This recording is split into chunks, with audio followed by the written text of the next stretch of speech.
The brisket flat is the leaner part of a whole brisket. Smoking the flat cut low and slow will make it tender and juicy. You might not even realize that it's just the flat. For today's video, we have a huge brisket flat from Costco. Let's cut open this plastic and get our flat out of the package. We're gonna start by getting paper towels and getting the juices off of this flat. Since I'm making a YouTube video and you guys only click on the pretty briskets, I'm gonna have to trim this brisket pretty aggressively. This will ensure that I get a really even cook and nothing gets dried out. I also want to shape the brisket to be rounded around the edges and very symmetrical so that way I get even cuts. For the sharp edges of this brisket, I'm gonna kind of round these out, that way they don't get burnt up when our bark starts to form. All of our trimmings can be utilized to make burgers or sausages, so don't feel the need to discard them. Next, we will take off any silver skin and fat on the meat side of our brisket. The silver skin will not render down in our cook and will leave a tougher bite if we don't remove it now. Now we're gonna flip our brisket over so that the fat side is facing up, and we want to trim down the layer of fat to only be around a 1/4 inch across the whole entire brisket. This part is extremely important. If we leave too much fat on top, it won't get rendered, and if we leave too little, we won't get that juicy bite of rendered brisket that everyone loves. So I'm gonna take my time here and make sure that I get this as perfect as I possibly can. Once all the fat is trimmed, we will move on to seasoning our brisket. For our seasoning today, I'm using 2 parts of black pepper and 1 part kosher salt. I'm gonna lay this on very heavy to get a nice spicy bite of our black pepper, and this will also help us build that epic bark that everyone loves on a brisket. We're gonna season the meat side first, and don't forget to get all of the edges. Lastly, we'll season up the fat side of our brisket because this is the side that will go facing up on our smoker. I'm seasoning this right now at night, and in the morning, I'm gonna smoke it. Letting the season sit on overnight is gonna help the salt penetrate deep into the meat, which will help us get a better flavor throughout the brisket and help us to build a better bark. So let's get it wrapped up in foil and put it in the fridge. What's up, you guys? We are in my garage today because it is raining outside. We're here at my Rectech 1250. I'm going to be smoking this brisket using hickory pellets by Bear Mountain. I really like the flavor that hickory has on beef, especially briskets. We're running 4 hours at the extreme smoke mode, that super low setting on your smoker that runs at like 180 degrees and produces a lot of smoke. Since we're using a pellet grill, it is very important that we do this because the majority of the smoke flavor that you taste in your meat is absorbed at the very beginning of the cook. So for the first 4 hours, we have to roll in that high smoke to get a good smoke flavor in our brisket. Right now, it is 8:30 in the morning. I'm gonna get this on for 4 hours. At 12:30, I'm gonna come back out. I'm not gonna check it one time at all throughout this whole entire 4-hour process. I'm just gonna let it ride out. I'll see you guys at the 4-hour mark when we crank this up. We are now at the 4-hour mark. Let's open up this pit and see what we look like. And as you guys can see, that fat is starting to turn a little bit of that yellowish color from where we started out, where it was just pure white, which means that we are starting to get a little bit of that rendering process happening. We're not even close yet. What we need to do is crank up the temperature to 250 degrees, and we're gonna let this thing roll out. I'm gonna come out and check this hour by hour until we wrap it in our butcher paper. We are now at the 5-hour mark, which means we are 1 hour into our temperature change. And as you can see, 1 hour at 250 degrees has really changed the color of this brisket.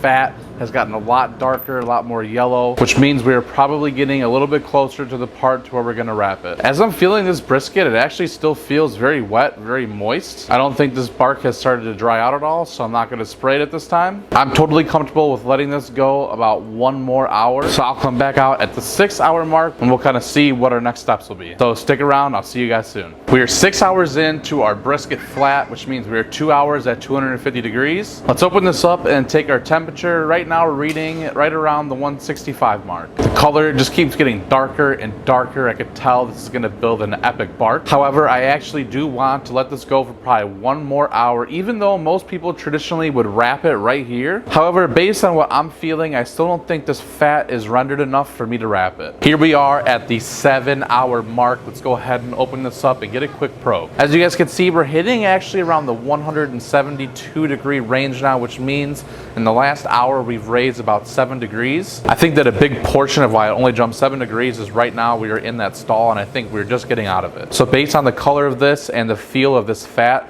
it still feels a little bit springy, so I'm gonna go ahead and let this go probably another 30, 45 minutes, maybe an hour. then I'll come back out and we'll wrap it. For wrapping our brisket today, we are gonna be using some butcher paper. Get out a sheet that's about a good 3.5 feet long. Set the brisket on in the center of the paper, a couple feet up, leaving room on both edges. Then we're gonna make one fold over the brisket, and then we're gonna get our sides folded up so that way when we wrap this and flip it over, it'll be nice and tight. Once you get this bad boy wrapped up, we're gonna put it right back onto the smoker.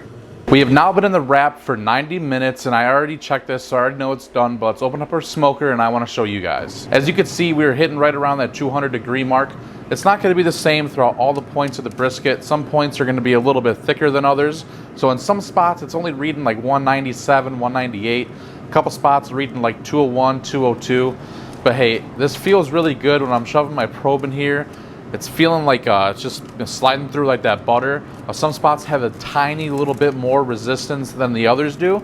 And I think that's because, you know, in some parts it might have a little bit more intermuscular fat. Some parts might be a little bit leaner, you know. So when you're smoking these flats, what you need to do is just get it the best that you can, because it's not a full packer brisket where it has that point in there. If you cook that point past 200 degrees and you've properly rendered the fat, that thing is going to fall apart. It's going to just have the most amazing bend and flavor because there's so much like fat in there that when it renders out, it's the juiciest, tenderest meat. The leaner portion is going to be drier than the point 100% of the time, but this will still turn out very good if you do it right, and hopefully I've showed you that today. Now, the most important part of making this brisket is not slicing into it too soon. When it comes to meat like this, and when it's reached its full temp, you want to get it off of the heat immediately. So what I'm going to do is I'm going to get a pan, put this onto the pan, and I'm going to go ahead and I'm going to put it into my oven. I'm going to burp my oven every like 15 minutes or so just to let some of that heat out, and I'm going to let it completely rest down to about 130 degrees, 140 degrees. That probably will take about a good 2 hours, and then for about another hour or so, what I like to do is I'm going to turn the oven on. And my oven, when I turn it on, it will tell me what the current temperature is. I let my oven get up to about 150 degrees and then I shut it off. Then every like 20-30 minutes or so, I turn it back on, let it get up to 150, and I shut it off. And basically what I'm doing is I'm holding the brisket at about 150 degrees, which allows that all those juices to just suck back into that meat. It keeps it warm. The fat continues to kind of render out, and everything just starts to like break down and fall apart and become really tender. Ideally, if you wanted to serve brisket at night for dinner, you want the brisket to be coming off like maybe even in the morning, and you want to hold it for like 8 hours, 6 hours. You know, let it come down and then hold it at that temperature, and it will be the best brisket you've ever had in your life. The longer I rest my briskets, the more gooder I feel that they are. But it's already 6 o'clock and I need to go to bed. So I got work in the morning, so I'm not gonna be able to let this rest for 8 hours like I would like to, but I'm still gonna do about a good 2 or 3. So I'll see you when our rest is done. Our brisket is finally done resting. Now it's time to get it out of this beautiful package. It is covered in all of this rendered fat. That's what all these juices are. So we're gonna go ahead and pour it back over our brisket before we slice into it. All right, you guys, we are inside now. The brisket has been resting for right around 3 hours. The total time that this took from start to finish, we put this on at 8:30, 4 hours in that super smoke. And then it ran for about another 6 hours at 250 degrees. We wrapped it for about the last 90 minutes is all it took. And then I let this rest in my oven for about 2 hours. I checked the temperature. It was right around 130 degrees. So I turned up my oven to about 170 is the lowest it go. And I just let it heat up for a little bit to kind of bring this back up to 140. So that this was like a total rest time of about 3 hours. So now let's go ahead and get some slices out of this brisket. Cue the B-roll.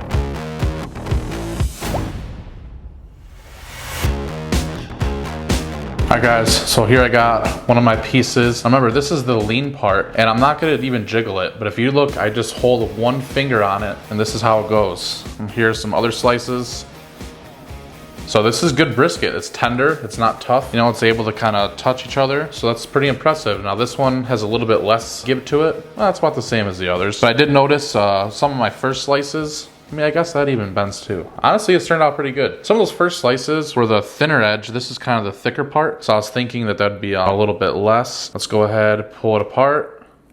it pulls right apart. Got this nice little piece here. As you can see, this fat right here is rendered. When you squish it and it goes down like that and it stays down, it kind of has that yellow color. It lets juice out when you touch it. That's how you know it's rendered. Now I'll show you a piece that's not rendered. If you look right here, this fat right here is rendered fat. It's nice and sticky. It's gooey. It lets out juices when you touch it. But now this over here, if you look at the top is rendered fat. But if you see this right here, this fat is still white and gristly. So it's not going to be super rendered. And as you see, it's a lot higher in thickness right here than it is like right here at this part. That's why it's important that you trim it down all the way, because it won't have enough time to render out fully. But it pulls real nice. So that is how I smoke my briskets when I buy them in just the flats. This could be great if you want to use this for tacos, chilies, anything like that. You can cut them up into little cubes, put them in your chili.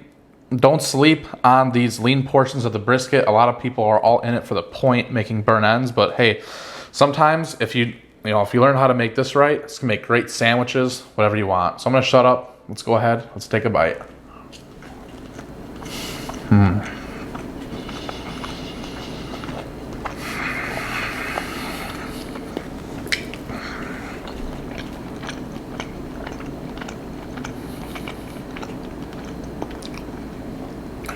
I've actually had a problem with over salting my briskets in the past, and I tried out using the rub that I see everybody using on YouTube, which is 2 parts black pepper and 1 part kosher salt. That actually turned out really amazing because this is not over salted, but you still get a really good flavor of the beef. I really think seasoning it the night before helped penetrate that salt deeper into the meat, allows it to build up all that moisture on the outside, which allows us to get that good bark. Now this right here is just a flat. If you want to learn how to cook the whole entire brisket, you can watch this video right here. Now I hope you guys have a great day, night, whatever time it is when you find this video, and as always, I'll see you in my next brisket.